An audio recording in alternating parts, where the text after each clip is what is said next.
Hello learners, welcome to 1 Minute English. Today's session we will learn how to use one of the correctly in English sentences. This is a concept that often confuses students in exams. Let's dive in. One of the is always followed by plural noun like books, teachers or players. But the verb that comes after it depends on whether there is a relative pronoun like who, that, which or not. Case 1.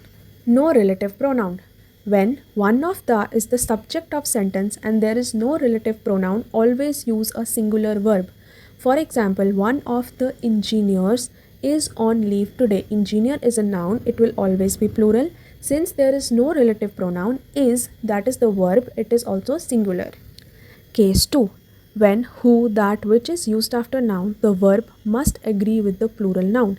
In the sentence, she is one of the players who perform consistently. Who refers to players, which is plural, so we need to use perform, which is a plural verb. This is one of the books that explain the concept well. Explain is also the plural verb. After relative pronoun, we need to use plural verb. Plural verb is without s or es. Singular verb is with s or es. Explains is singular, explain is plural verb. Case 3. The only one of the. In this case, when you say the only one of the, you are clearly talking about single person or thing. So verb should be singular. He is the only one of the student who has completed the project.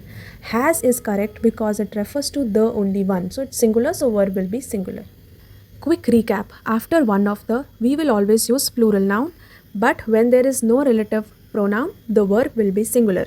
One of the plus plural noun and the relative pronoun like who, that, which, the verb will be plural. The only one of the, it refers to singular things, so verb will also be singular, but noun in all the cases will be plural. Subscribe to this channel for more such grammar rules. In the next video, we will do practice questions based on this rule. Thank you.